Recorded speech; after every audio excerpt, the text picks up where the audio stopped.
All right, guys, thanks for joining us today. My name is Jason Paquette. I'm the marketing manager here at InSource, and I'd like to start out by telling you a little bit about our purpose and our vision and unifying principles here at InSource. InSource is a company with a strong culture, clear sense of purpose, as well as a unique approach to fulfilling that purpose. This is relevant in that it allows us to establish fit more quickly, knowing our strengths, and that we work best with clients that have similar values and culture. From edge to enterprise, we operationalize digital solutions to deliver transformational results. Our ultimate vision is to revitalize manufacturing in America, and today we are heavily invested in making the Industrial Revolution a reality for thousands of industrial companies. We bring Industry 4.0 technologies and beyond to the table, and then we add our secret sauce that helps companies truly integrate those technologies into their processes and routines. In other words, what makes us unique is that we operationalize manufacturing IT solutions. We put together this Experts on Tap. It's to do a little deeper dive on specific topics, and these are meant to be quick 30-minute webinars. We also record these so that you can view them later. So today we are talking about AVEVA Edge overview, and we have our system consultant, Rufus Hansen, with us today, and I'm going to pass the ball over to Rufus. Okay, all right. Thank you, Jason.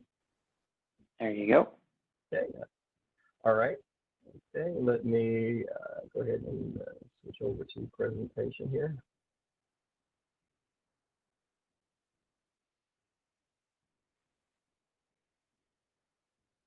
Okay, Jason, can you see my screen? Sure can. Okay. All right, everyone. Welcome to this segment of Experts on Tap. As Jason pointed out, I am Rufus Hansen. I'm a systems consultant with InSource Solutions. On the screen is my contact information. At any time, in the future, you can feel free to reach out to me when you have questions or need some technical guidance on some things working with your account executive. Feel free to reach out to me. Now, in this segment of Experts on Tap, what we're going to focus on is AVEVA Edge 2020, which is the most current version, and we're going to focus on various aspects of it. Now, it is a fully featured HMI product, right? But we only have time to focus on a limited amount of capability of the software. So we're going to focus on importing an older project into AVEVA Edge 2020. I'm going to demonstrate how to use the new industrial graphics inside of your project. The new industrial graphics were formerly called Orchestra Graphics, and that is a new feature with the AVEVA Edge. And we're going to talk about using the email alarm notifications feature. And then finally, we're going to get some SQL data into your projects. And if we have time, maybe we'll engage in a little bit of Q&A. Now let's get to it. Now, in the interest of time, I actually created a video which I'm going to talk through that kind of shows you what I'm talking about as far as dealing with the import of your project, of an older project into a newer project. Now, let's first talk about why this is done. Why this is done is I think of this as best practice. Let's say you've developed a project with an older version of AVEVA Edge. In the older versions, it was InTouch Machine Edition, all right? And what you want to do is you want to bring it into a newer project. Now, some people, they would probably copy the application folder into a new folder or on the new system, and they would open it up that way. That is not best practice because you can get some, kind of funky application behavior, if you know what I mean. So what I'm going to show you is the preferred method, okay, of importing an older project into a newer version project, in this case, 2020. And I'll talk through it. So first of all, what we're going to do is the very first thing that we're going to do is we're going to create a new project. We'll go here, we'll click on New, we'll click, type in our project name. We'll browse to a folder where we can easily locate our project.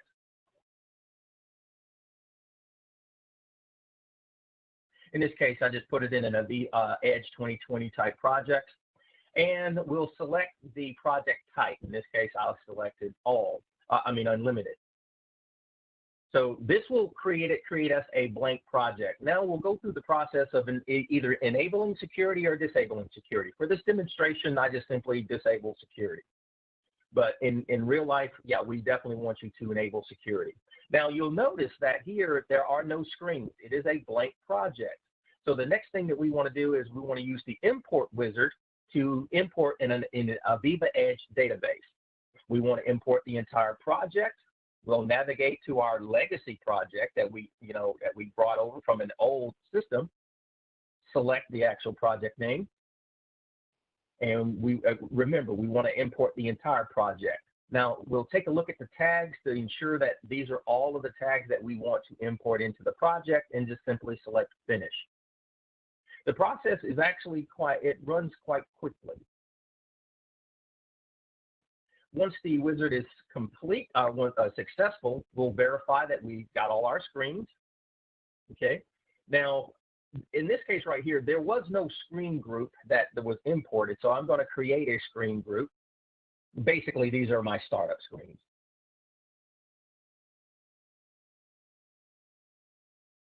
And the next thing I'm going to do is I'm going to verify that my screen group was created, and then I'm going to create some watch windows to verify that I got my data. Now, with this, I'm going to utilize a tool. It's called Ron's Editor. Essentially, it's a CSV editor, and I'm going to utilize the cut and paste capabilities of the software, so I won't have to keep typing in tags. So that's going to be a reoccurring theme throughout this demonstration. I'm going to utilize CSV files to make my development a lot easier. It'll decrease my development time. So I'm going to create all my watch windows.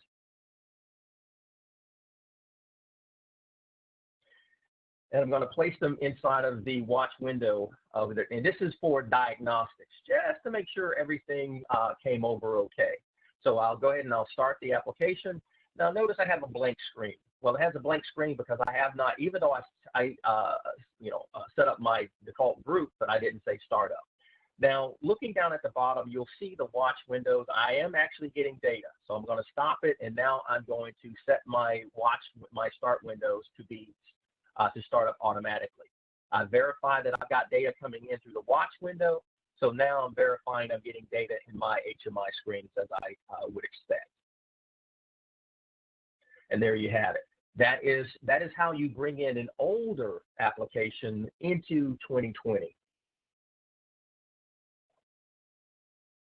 Okay, I'll go ahead and stop this. Now, let's go and take a look at the application. Now, again, I've taken the liberty of doing a lot of things already, just again, in the interest of time. This is the exact same application, the exact same screens with some additions.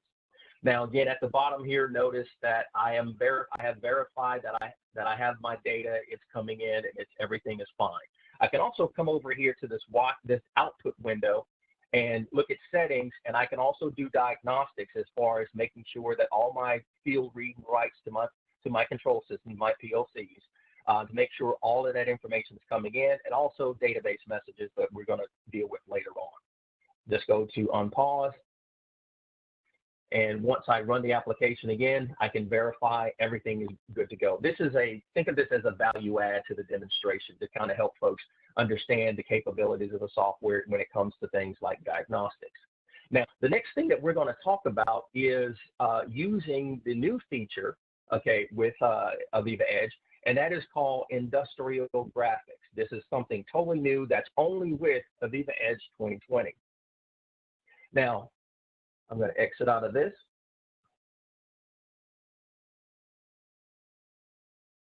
And I'm going to my desktop here, and this is a new video, okay, that I created to kind of highlight that capability as well, because the import process can take a little bit of time.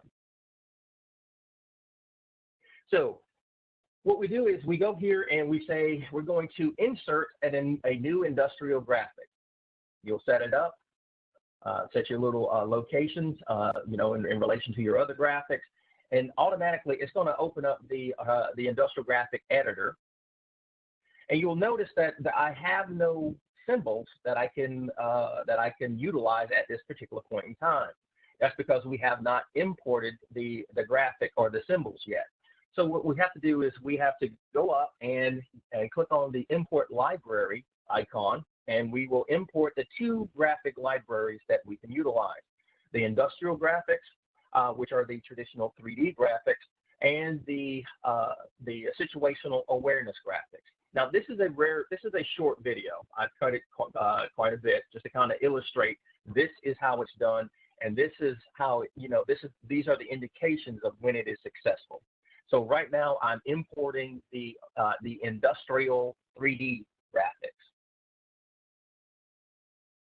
Now, the process, it doesn't take that long, but, again, in the interest of time, that's why I kind of made this video.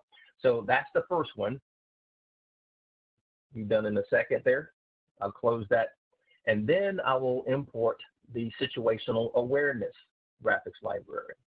Now, you can also import custom files as well. So if you are working within the system platform and you have graphics or that, their own symbols, that's a custom symbol. So you can just simply import the AAPKG file and include that into your project. Okay, so that's all that's necessary. Now, let's talk about and show how it's actually utilized. Now, down here at the bottom here, just like within the system platform environment, I have the capability of creating new symbols or new graphic tool sets. In this case, I did both. I created a new graphic tool set that's called My Symbols, and I took the time out to create another symbol. If I double click on that symbol, it'll open it up, and this is what I'm dealing with right now. My symbol is called solar controllers. I'm a solar enthusiast, and I'm dealing with charge controllers that speak Modbus TCP. And I'm taking these readings: battery voltage, array amperage, array voltage, and heat sink temperature. And I'm going to utilize both aspects of our graphics capabilities, the industrial graphics, as you see here, and the situational awareness graphic. Okay, in this case, I have a temperature or a meter, and I choose to make it a temperature. So let's go ahead and make that a temperature now. Okay, and so now it's a temperature symbol, and I can come in here and I can modify the custom graphics, okay, so that I can set the engineering units the way I want. In this case right here, I'm not going to set the process variable just yet, but I will set the engineering units. So once that is done, I'll go ahead and save and close, and now my symbol is ready to be utilized. So I'll utilize that symbol by coming up to my screens folder here, right-clicking and say Insert Industrial Graphic. Now, I want it to work with my project, so I know that I have regular other screens that are set at these locations. So I'll set it 0, left at 160, so I'm ready to go. So what it's going to do is it's going to create that particular screen, and it's going to automatically open up the industrial graphic editor here.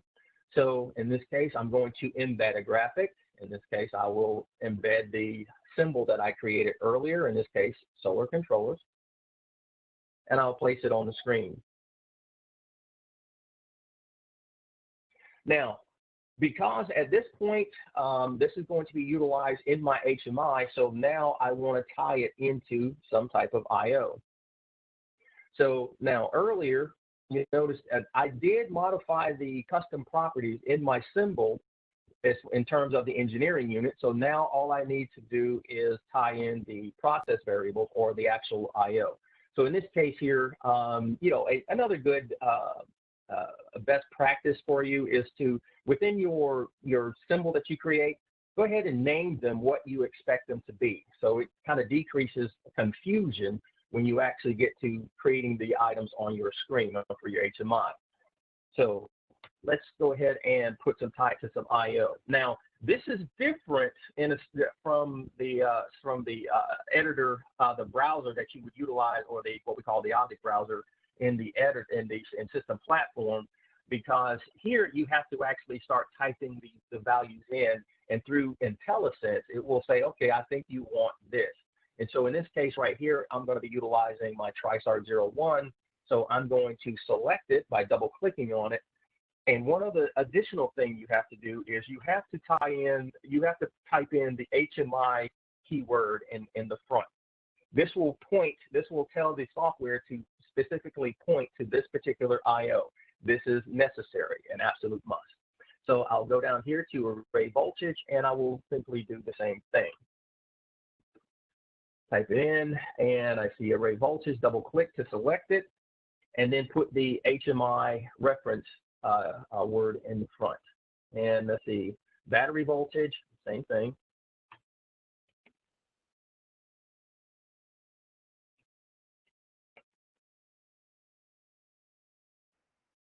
And heat sink temp.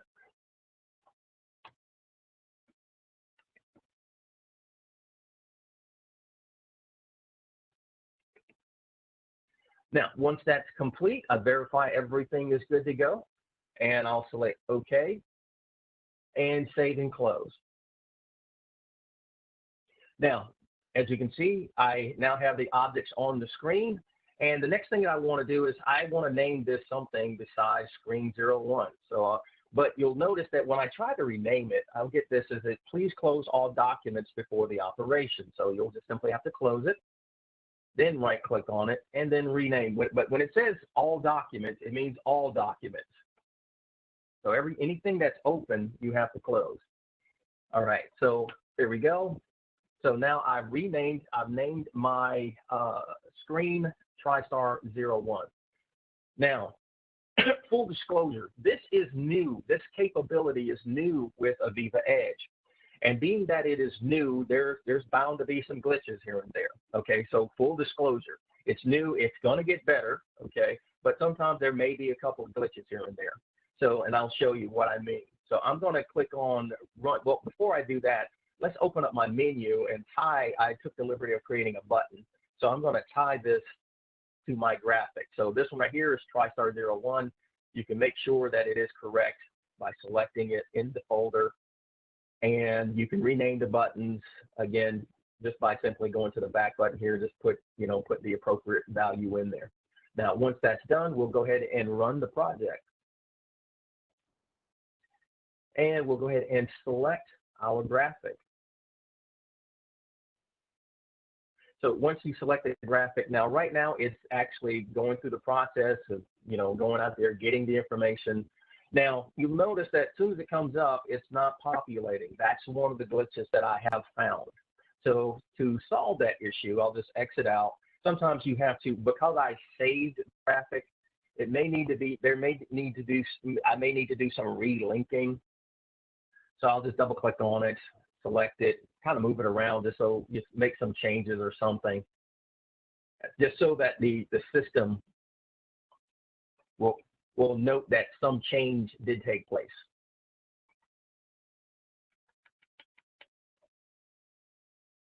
And it will relink. So I've done that, relinked. Now let's run it again. Let's make sure we can get some data.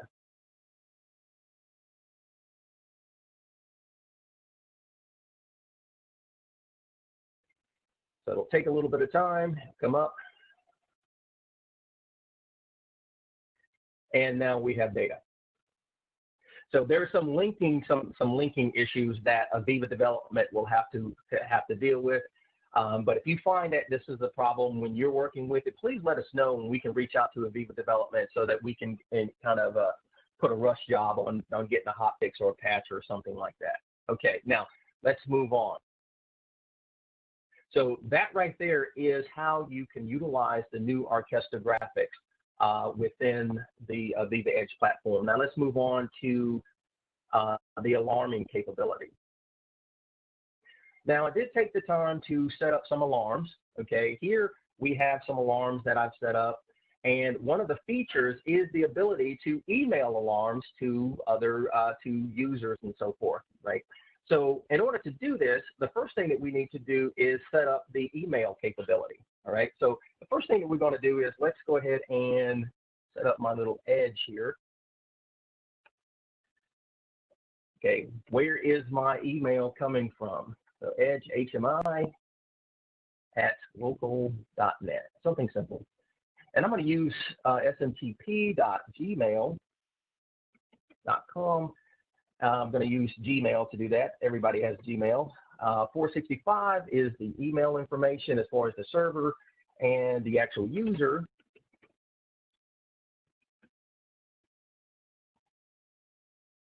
And I've got to hurry here in the interest of time. It'll give me a little informational message, and I'll put in my little password here.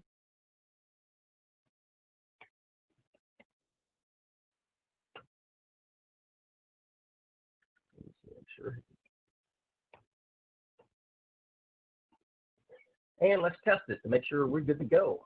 Let's make sure enable SSL is enabled here because it does require authentication. Let's test it. And I've already got an email set up here.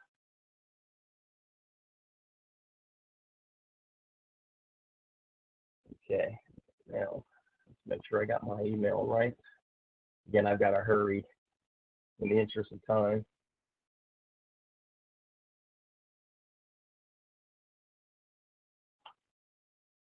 alert.email.alarms@gmail.com. There we go. Now let's test. There we go. Send email. Sending email successful. So once you do that, and you'll come back here, and you'll notice that the email was successful. And once we've done that, we'll just say OK. And we set up our email settings here. Who do we want to send it to?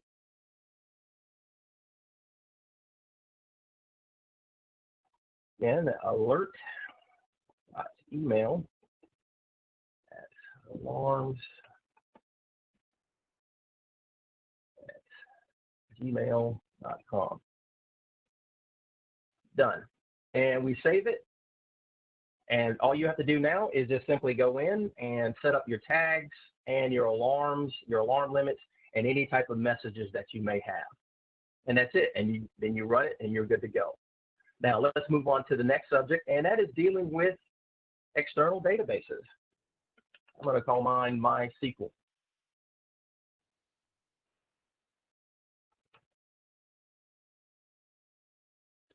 Okay, to utilize this, the first thing that we're going to do is we're going to make certain that we have something called a data source name.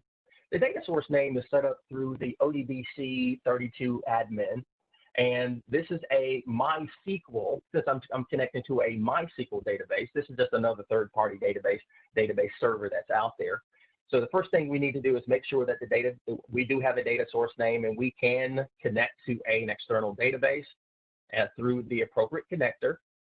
Once that is done, then we just simply go here and add a grid object. This is our grid object. We'll double click on it to start the configuration process. We'll select our data source, okay? And you can see here that you have all of these choices. So in this case, it is a database. We'll set up our database settings. We're not going to use the default database. We're going to use a connection string.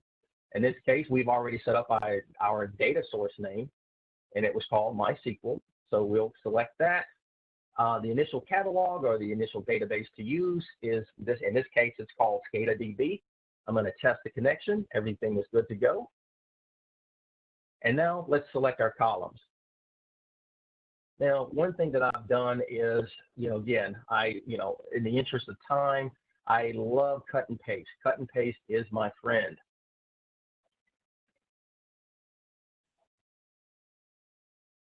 Oops, paste that. Actually, it works really good if you if it pastes the way I want it to. There we go. And I'll get rid of the top one there. And let's go back. Let's see. And let's get our columns here. And let's paste that as well.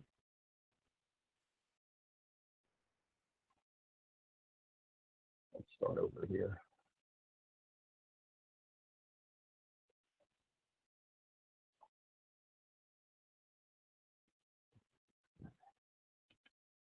I hate when my cutting and pasting is just not doing right what I want it to do. Let's try this again. Let's try the second row.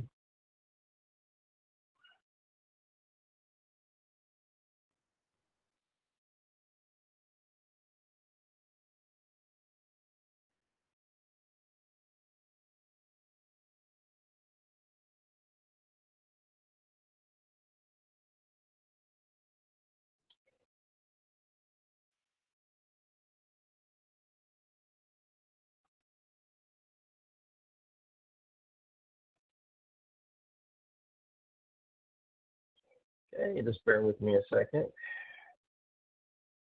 And I'll just type that in.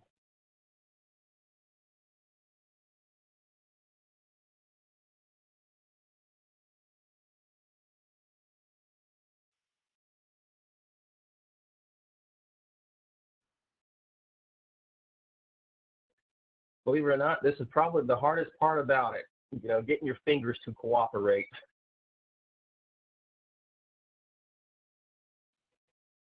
Okay, let's see here.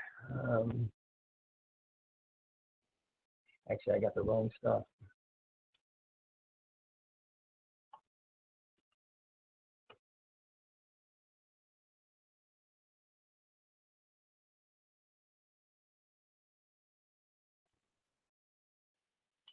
Yes, it does help to attention to detail. That's the key.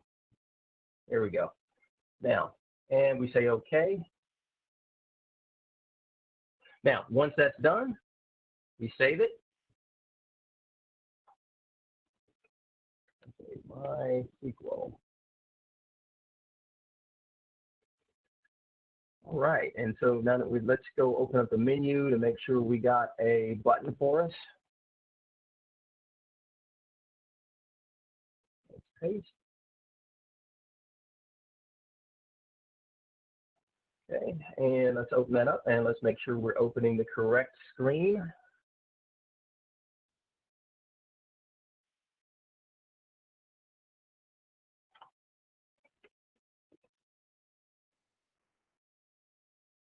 And now save it, and we should be able to run the project. Let's close everything to make sure everything's good to go.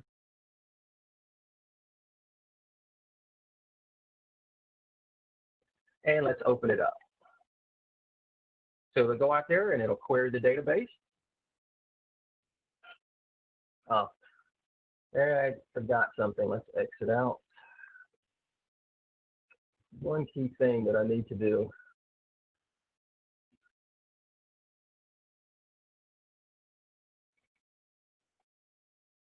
The database sources. Yeah, we can't use the default database. We have to come down and use the table, or not the default database, but the default table. So we get the correct table in the database, and that's it. Let's save our project, and now let's rerun it. Now we'll get data. There you have it.